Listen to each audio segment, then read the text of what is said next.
और उस वसीले से हमें ये मौका मिला।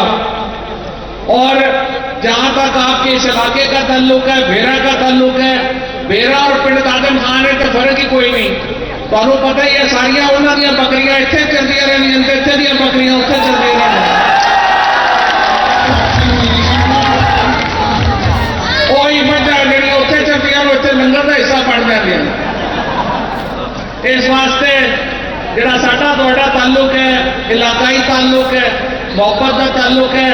और अलहमदुलिल्लाह तुहाडे सामने पिछले 4 सालों में जो सानू मौका मिले आज अलहमदुलिल्लाह तहसील पिंड दादर खान में असीं पाकिस्तान की सब तो तरक्की याफ्ता तहसीलों लैके आए और मैनूं पूरी उम्मीद है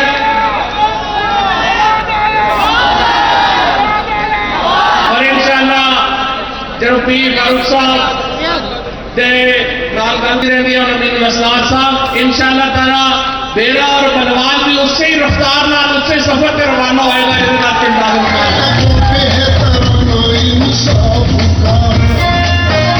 जहां तक इस बात का ताल्लुक है कि पाकिस्तान का मुस्तकबिल क्या है, पाकिस्तान का मुस्तकबिल इंशाअल्लाह ताला रोशन है। पाकिस्तान का मुस्तकबिल इस वक्त हमारे जो नौजवान हैं, जो पाकिस्तान की आबादी का 66% हिस्सा है, वो पाकिस्तान का मुस्तकबिल लिखेंगे। पाकिस्तान का मुस्तकबिल इन लोगों ने नहीं लिखना जो पाकिस्तान से लेके पैसे सारे पैसे लेके लंदन में बैठ गए। उन लोगों का पाकिस्तान से कोई ताल्लुक नहीं है। हमारा लड़ाई क्या है?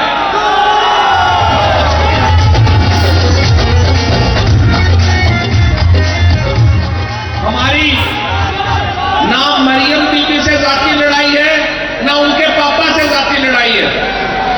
हमारा सिर्फ मसला है कि उन्होंने पाकिस्तान के लोगों को लूटा, यहां से पैसा बाहर भिजवाया। और आप लोगों को पता है, आप लोगों के दोस्त ताल्लुक सारा ये इलाका जो है वो बाहर बैठा हुआ है। आप देखें गुर्बत खत्म नहीं हो सकती जब लीडर अपने पैसे पाकिस्तान से बाहर लेके चला जाएगा।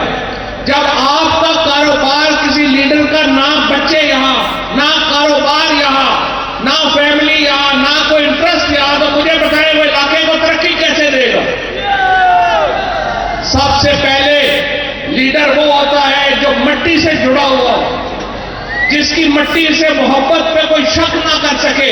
और मिट्टी से मोहब्बत से शक उस वक्त नहीं होता जब आपके तमाम मुफादात उस वतन की मिट्टी के साथ जुड़े हुए होंगे।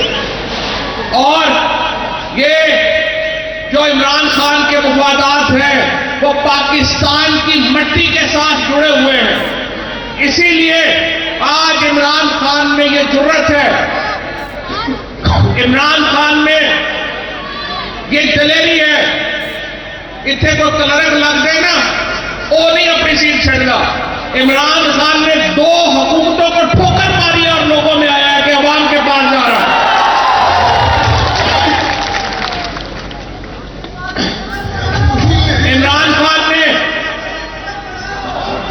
इमरान खान ने कौमी असेंबली में, मैं आपको बताना चाहता हूं कि लीडरशिप क्या होती है।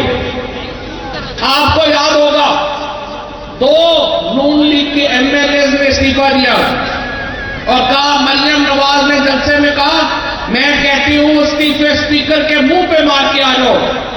उनमें एक एमएलए कैप्टन सफदर का बड़ा भाई था और एक जावेद अब्बासी था मानसेरे का। दोनों को जब कहा कि इस्तीफे स्पीकर के मुंह पे मार के आओ, उन दोनों ने मोबाइल फोन बंद किए तो गायब हो गए। ये मरियम नवाज की बात का असर हुआ। जब इमरान खान ने कहा तमाम एमएलए इस्तीफे देंगे, नेशनल असेंबली के 127 एमएलए ने अपनी सीटें कुर्बान की और कहा इमरान खान का हुक्म है, हम ये इस्तीफे दे रहे हैं।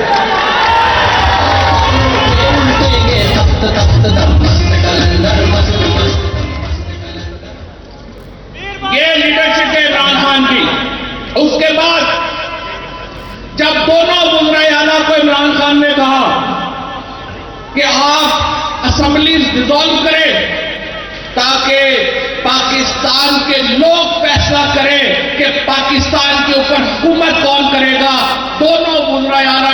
असम्बलियां डिसॉल्व की, असम्बलियां तोड़ी और आवाम के पास सामने पेश हुई। हमारा झगड़ा क्या है? अशरफ भाई, हम अमेरिका से नहीं लड़ना चाहते, अमन से रहना चाहते, लेकिन हम ये नहीं होने देंगे कि ये फैसला कि पाकिस्तान के ऊपर हुकूमत कौन करे ये वॉशिंगटन में हो, ये नहीं हम होने देंगे। पाकिस्तान के ऊपर हुकूमत कौन करेगा ये बेरा के लोग फैसला करेंगे, ये जेलम के लोग फैसला करेंगे, ये लाहौर कराची के लोग फैसला करेंगे, ये हमारे खैबर पख्तूनख्वा के लोग फैसला करेंगे। पाकिस्तान के ऊपर हुकूमत कौन करेगा ये लंदन से फैसला नहीं हो सकता, ये वॉशिंगटन से फैसला नहीं हो सकता। और इंशाअल्लाह पाकिस्तान के लोग ये हक लेके रहेंगे और हम इस गुलामी से निजात लेके रहेंगे। और इंशाअल्लाह ताला इलेक्शन करीब है, ये इलेक्शन नहीं रुक सकते। आज पाकिस्तान की 64% नशिस्तें खाली है, 70 अरब रुपया चाहिए इनके ऊपर इलेक्शन कराने को। और ये अनोखे लाडले कभी राणा सनाउल्ला आ जाता है मुच्छा उतार देके, कभी एहसन इकबाल आ जाता है, कभी फलाना आ जाता है, कभी फलाना आ जाता है। ये इलेक्शनों से ऐसे भाग रहे हैं जिस तरह काला चोर चोरी के बाद भागता है। कोई सियासी जमात, कोई शख्स जिसका जमहूरियत के ऊपर यकीन हो, वो जब भी फैसला करेगा वो अवाम के पास जाएगा या वो अमेरिका के पास जाएगा। ये लोग अपने तमाम फैसले आज अमेरिका से लिखवा के ले आए, ये लोग अपने तमाम फैसले वेस्टर्न गवर्नमेंट से लिखवा के आ गए हैं। और उसके नतीजे में क्या हुआ है आपके सामने, आज इंडस्ट्री बंद हो रही है। पाकिस्तान में 15 मजदूर सिर्फ टेक्सटाइल सेक्टर में बेरोजगार हो गया। हमारी जो कीमतें हैं आसमान के ऊपर, महीना जड़ा है वो अगले 7 दिन के खत्म हो रहे हैं जड़े आजकल हालात चल रहे हैं। महंगाई ने लोगों की कमर तोड़ दी है। आज से 9 महीने पहले वो पाकिस्तान जो 6% सालाना के ऊपर